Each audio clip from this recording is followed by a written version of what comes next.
Greetings and bienvenue, Midnight Crew. Thank you for returning to this broadcast. And welcome to new viewers joining us for the first time. If you like a video, then feel free to subscribe.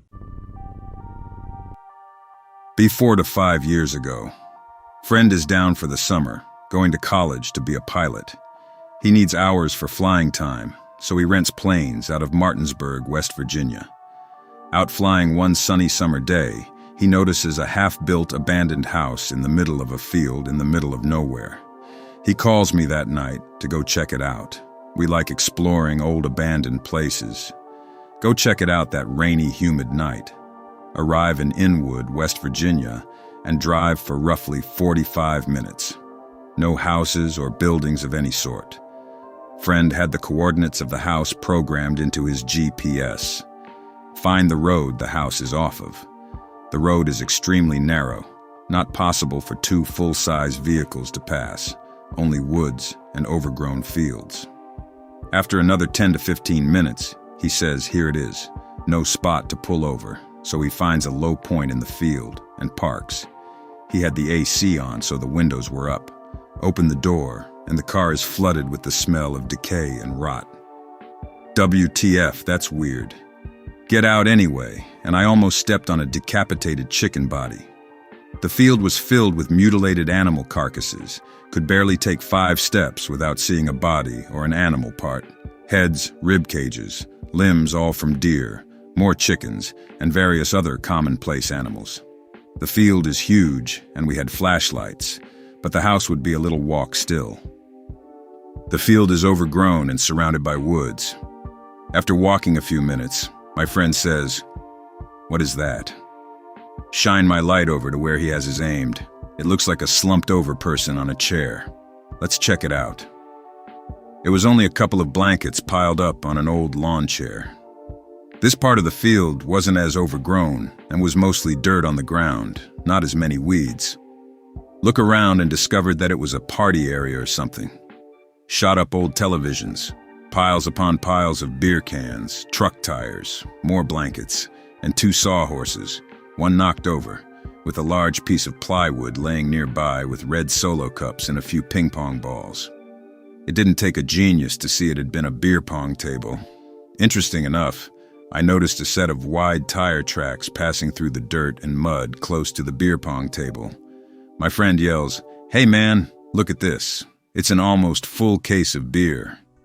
We started wondering what happened here. It looked like a party had been going on, and they left in a hell of a hurry. Half-full cans of beer sitting around, more lawn chairs, stuff people would have taken with them. We grabbed the case of beer and both came to the conclusion that the partiers had left in a hurry. For what reason, we didn't know. It must have been something bad to make some West Virginia boys leave their beers and get out in a hurry like that. We doubted cops had been called on them in an area as remote as this. We're lugging the case of beer back to his car. Still haven't found the house yet. I hear something big moving through the woods behind us. It moved slowly and deliberately. I hunt and know what a deer sounds like. It wasn't a deer. Sounded like something moving on 2 legs. We both stopped, asking each other if he heard it. The movement stops. When we started walking again, so did it. Still staying just deep enough in the woods we couldn't see it. Let's get the fuck out of here. Both of us get to his car and haul ass out of there. On the way home, we both agree it sounded like someone stalking us. The next day was a hot, humid Friday. Friend calls me up in the afternoon and asks if I want to check out the place again and try to find the house. I said yeah, since it was still sunny out and we both said it was probably just an animal last night, and let our fears get the best of us. Just in case, friend brings his 9mm, and I bring a baseball bat. Get to the field again. Not nearly as scary in the late afternoon with the sun out. Go to park on the same spot again, only to find a no trespassing sign up. What the fuck? Something was smeared on the white sign, brownish. I get out to look and hear crunching under my boots. There was bits of shattered glass, nails and screws laying everywhere at the low spot on the embankment to the field. It couldn't have been there last night, or we would have gotten a flat tire. Look at the sign more closely. The brown smears are blood from a freshly decapitated chicken lying at the bottom of the signpost. Got out of there in a hurry. My face when we were stalked by a possible cult member who didn't want us in the field where they performed their rituals and sacrifices. Figured they ran the party people out too. Haven't returned since. Let me preface this one by saying that a majority of my most tangible experiences with the supernatural have involved deer. I saw a skinwalker once, but our skinwalkers aren't the ones out in the desert. Ours are actual humans, according to legend. Humans who use animal skins and parts to become that animal or gain its abilities. The one I saw happened to take the form of a deer. I've had deer show me the way home when I got lost in the woods. Had an existential crisis over sitting with a dying deer that my neighbor shot with a bow, etc. So anyway, one morning when I was about 14, I was sneaking out to the front porch to have a cigarette before school without my mom catching me. But when I opened the door, there were about a half-dozen deer in a semicircle around the porch just staring at me. I thought they'd startle when I opened the screen door, but they just kept looking at me. I took a couple of steps out onto the porch and tried to get my lighter and smokes out of my pocket, but the deer started to walk toward me. I wasn't super scared or anything, but I did say, not dealing with this shit right now, and went back inside. When I came out to go to the bus stop half an hour later, they were all gone. Tracks and all. Might as well post more of my goofy shit. This happened about 2 years ago, maybe a little longer. I was dealing with a friend who was losing her mind and trying to convince her to seek therapy. We would take long walks in the woods and just talk. She would spout crazy nonsense about vampires and demons and other dumb shit that I knew was just in her head. But I listened and kinda played along a little so she could eventually get to a therapist. As we're taking one of my favorite trails in the area, we spotted 2 deer in the distance. We stopped and just watched. One is looking directly at us. The other is munching on some grass or something. My friend starts talking about how they're magical creatures, but not in that nature is so beautiful way. The one looking at us bumps its nose into the other's neck, and it looks up at us, too. They both tilt their heads back, and I swear it felt like the gesture meant, I feel your pain. And they walked off until we couldn't see them anymore, my friend babbling all the while. Maybe not supernatural, but I've always felt a weird, almost sacred connection with deer, and this event strikes me as funny. I really needed a boost like that when I was dealing with someone who thought she was dating a werewolf, and that Slender Man was real. I have a nope story, but it isn't paranormal. 16 years old, watching my cousins while their parents are out for anniversary dinner. Cousins are 10, 7, and 5. The older 2 are boys, and the younger one is a girl. They watch a movie for the first couple hours while I do homework. Movie ends, the boys are playing Nintendo and I'm reading a book to the girl. Hear something that sounds like glass tinkling upstairs in the kitchen. That's weird. Pretty sure the 2 boys are both playing Nintendo in the room next door. Hear both of them laughing. Oh. Tell the girl I'll be right back. She doesn't want me to leave, wants me to finish the story. Promise her I'll be right back, go up the stairs.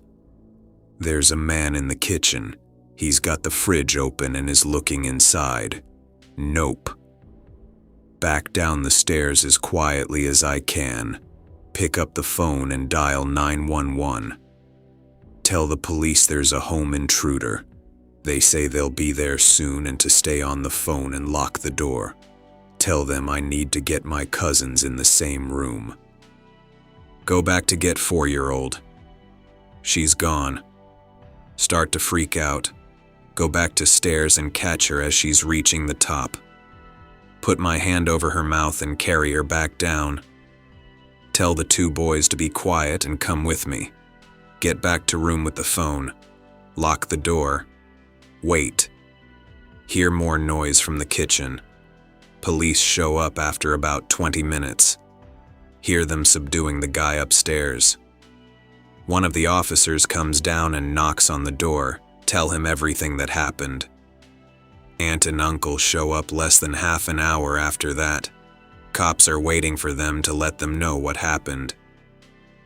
Little cousin makes me finish reading the book to her. Aunt and uncle give me an extra $50 and thank me profusely. Little cousins think I'm the coolest guy ever. Go home and change my underwear because I piss myself a little bit. I've never noped harder than when I first backtracked down those stairs. This happened a few weeks ago. Not sure what to make of it. Hanging out at home by myself. Playing vidya. Wife calls and wants to meet up somewhere for food while on her lunch break. Sounds good. Head upstairs to shower and shave. The third S is not required. Enter the hallway bathroom and leave the door open because no one's home. Turn on the faucet and lean down into the sink to wet my face to start to shave. Lean up and look into the mirror. There's a man in the reflection that isn't me. He literally looks nothing like me. I stare at it in what must look like confusion and shock. The guy looks at what I assume is me, naked with a wet face, in what looks like shock and fear. I look around the edge of the mirror into the hallway behind him, and me, and it looks exactly the same. Except there are no cat toys. My cat leaves his bird toys all over the upstairs hallway. Look back at this dude, and he looks like he's shitting bricks. Tap the mirror with my hand as I'm questioning if it's real. The guy in the mirror literally shits bricks and looks horrified, flies out of the room and down the hallway and into the stairwell. Stand there for a bit, not knowing what the fuck to do. Quickly leave the bathroom and close the door. House search while naked. Still only one here. Decided not to shave and just get dressed and get the fuck out. I haven't had anything else happen here the entire time I've lived here. The house isn't even that old. The bathroom had no windows, and it was bright in the hallway behind me and us, because it was only 7:30 at night in the summer in Houston. I don't know what to think of it. It took my wife 3 weeks of coaxing for me to put the mirror back up on the wall. Decided to do digital arts after school. Enter the program, don't like doing half the stuff. We have an artsy minute-long film we need to shoot and edit. Decide to make a disturbing idea with filming my younger sister jumping on the bed with janky shots of dragging a garbage bag across the nearby bridge and other horrific thoughts. Everything was simple and easy. Just need to film the bridge shot before the editing process. Prepared a bag prop with a large stuffed tiger and a 20-pound weight and head out at 2 a.m. No cars out, the bridge is well lit, and I am filming with my cousin's GoPro to carry the bag with both hands. Camera on, film a few shots on a dark April night with a light rain. Nothing bad happened. Then came the nope. Turned the camera off when I heard clanging at the other end of the bridge. Turned to look to see a pale white nude man climbing over. I am what the fucking hard. The town is a hippie paradise, but this is pushing it. Then came the spider leg. The thing clambers over. A horse body supported by legs that came down to a point like a bug. 6 legs, a gangly pale body dangling its arms to the ground. Like 8 to 9 feet tall, whatever, the thing was tall, and its knuckles were draping the road as it just walked across the bridge before slowly falling to the other side. I am too frozen to move, in case it would see me.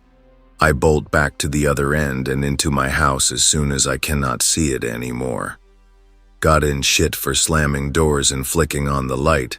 My dad proceeded to yell at me for waking everyone up. Went to grab the bag at the crack of dawn. The GoPro only had my earlier shots for the project. The later takes were corrupted. I don't go outside past 10 anymore unless I am in a vehicle or a city. I would find the videos, but I would have to sort through all the arts junk I have. Had a spooky event today, actually. Be me this morning, staying up late, go to bed at 3 a.m., stay on the phone until 4 because of spooky ghost time, go to sleep, wake up at 5 a.m. It was like I had just gotten deeply asleep. Wonder why I'm awake, realize I can hear breathing. Loud, slow breathing. Think it's mine. Hold my breath. It's not me. Petrified, I just lie there with my eyes closed. Sounds like it's behind me. I'm on my stomach. I never hear it finish breathing. It's only inhaling or exhaling. Hard to tell. It would get louder and then quieter, like whatever it was moving. Lay there petrified with fear. Move my head slightly. Breathing stops and then starts again. Tense up, preparing to move. Lay there like a coward for 20 minutes, just listening to the breathing. Still tense to the point I'm about to puke. I forced myself to relax. I then waited until the breathing got quiet again.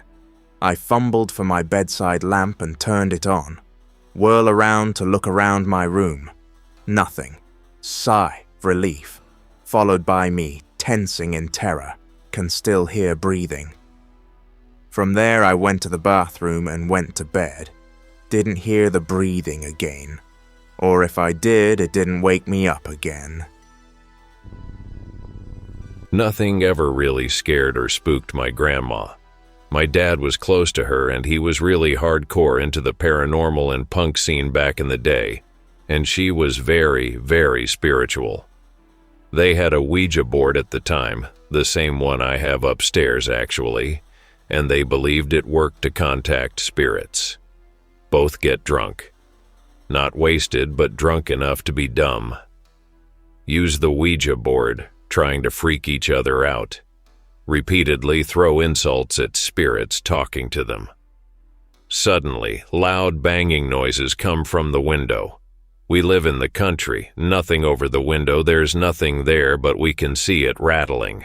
Grandma screams at it. "I'm sorry I called you a bitch, but that's a new window." The banging stops after one more huge bang. Grandma hears a voice say, "For now." Forget about it. A few weeks later, Dad and Grandma go camping in the woods near the house. A good 100 acres or so all around them. See a huge chopped tree in the middle of a clearing, only the wood wasn't there. All that remains is the stump. There's blood and hair and skin all around it. Dad is obviously upset. He's only a teenager at this point. Grandma gets pissed. "God damn it again, do occult shit elsewhere, fuckers." A tree nearby falls down and scares the fuck out of my dad. "And stop with my trees, assholes." They end up camping back in the backyard. Dad swears he saw someone watching them from the tree line about 50 feet from where they were camping. Grandma tells him to shut the fuck up and get his guitar out.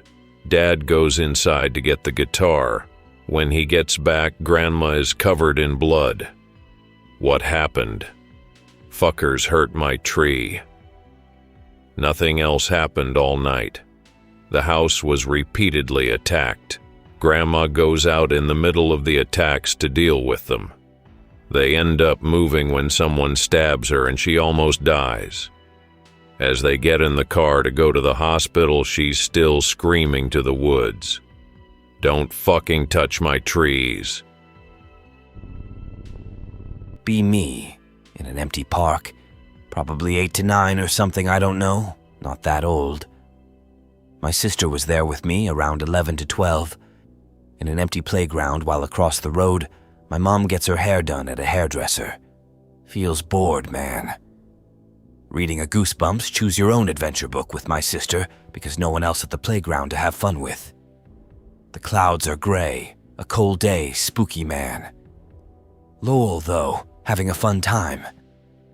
Suddenly, my sister points out an oldish man, walking towards the table we are sitting at from across the park, not even along the pathway or anything, just walking in a beeline towards us. Okay. Is he going to the shops? Directly towards us, looking down, but no way is he not heading straight towards us.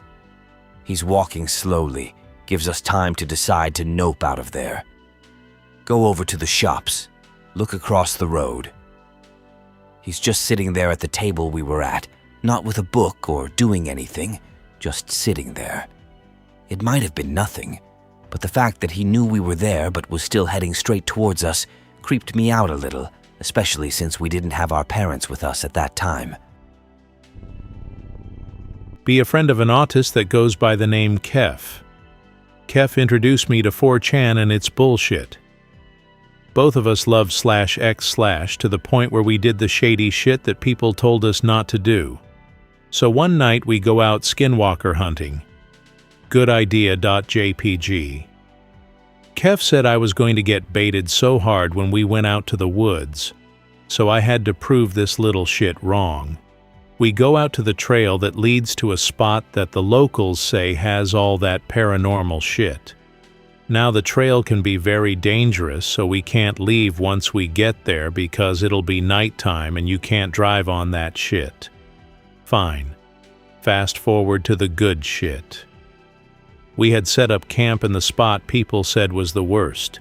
It's around 2 a.m. when things start to turn to shit. Me and Keff start to hear this rustling in the brush near the camp. To be honest, we thought it was some stupid animal, so we kinda ignored it at first. Soon after that, we started to hear a low grunting.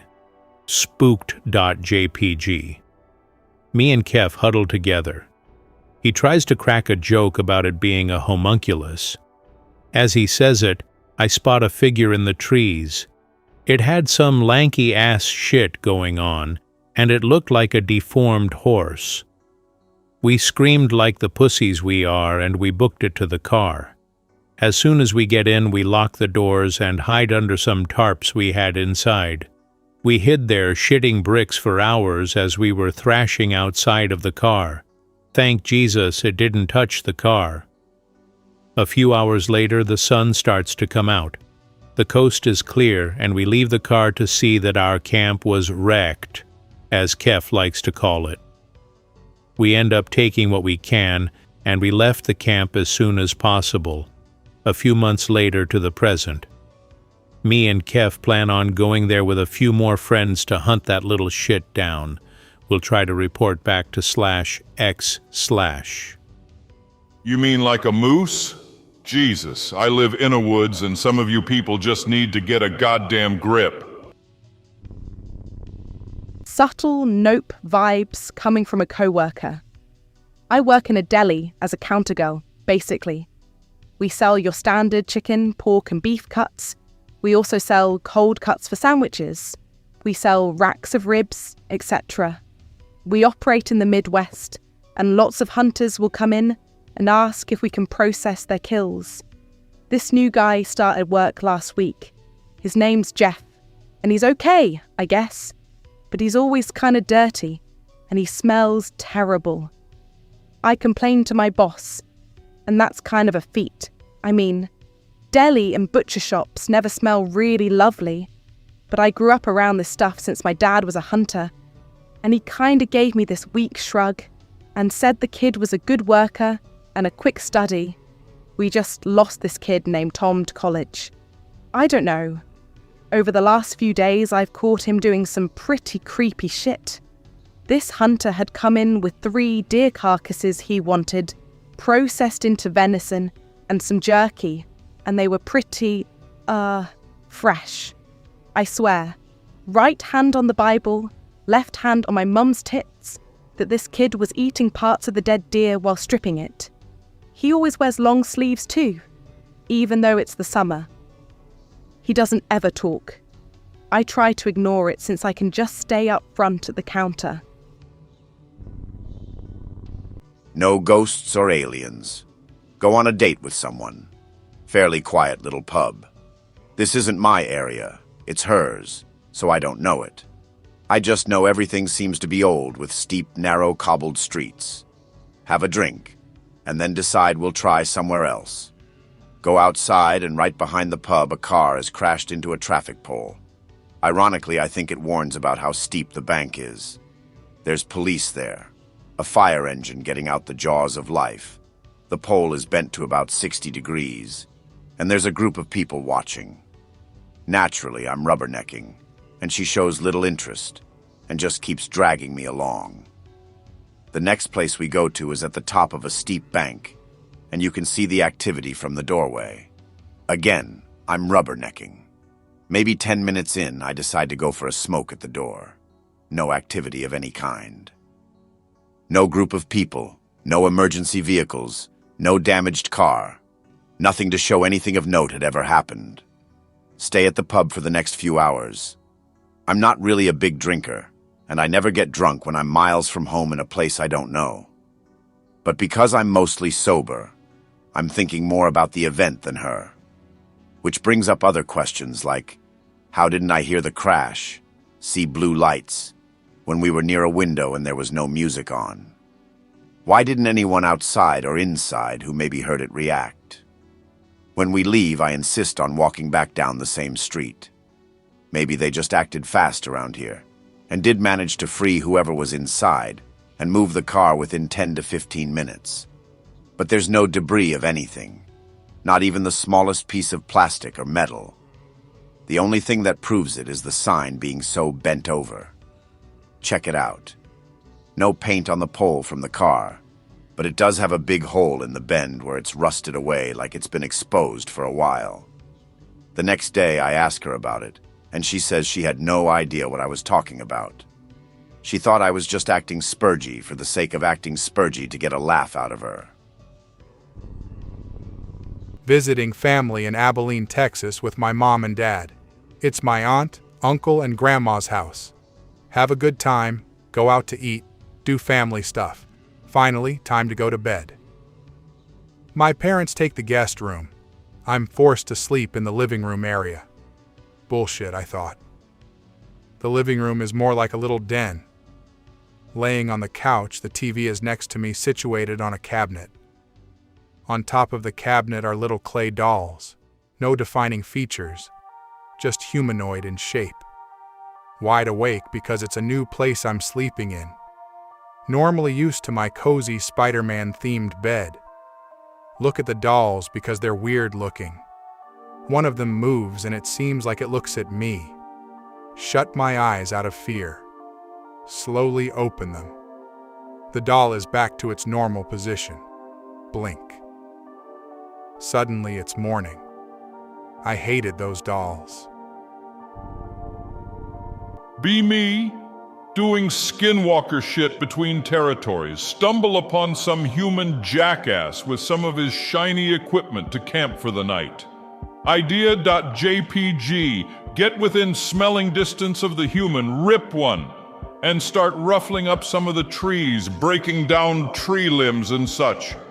The human walks out of the tent making indecipherable grumblings and saying they're staying there for the night and that they're well armed and trained.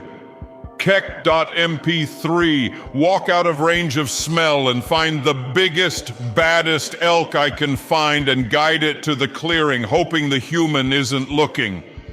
Find a nice spot to do the deed, slaughter the elk on the spot and release the biggest rip I can muster. Can hear the humans gagging at the smell. Keck, start working on my message for the human. Okay, only one day. Takes a few moments. Notice the human is watching me, ignore him. When my masterpiece is finally done, I look straight at the human, stare right into his soul, point at the human and gesture for him to come read the message. The human just stares at me with fear in his eyes. Do this a few more times, then stop. Bolt for the woods and out of sight. Watch the human from the tree line and wait for lulls. Wait all night. Nothing. Bored.png. Morning comes and I watch the spot where the message is. See the human walk over to investigate. I can audibly hear the human shit his pants. Both humans proceed to pack up their belongings and get out of there, dropping shit on the way out. Lulls were had that day, along with some elk meat. Damn, I like elk meat. Elk. I hope that you enjoyed tonight's broadcast. If you enjoyed tonight's story, then please subscribe to the channel, as more Greentext will appear daily. A new broadcast will appear when the clock strikes midnight Central Time.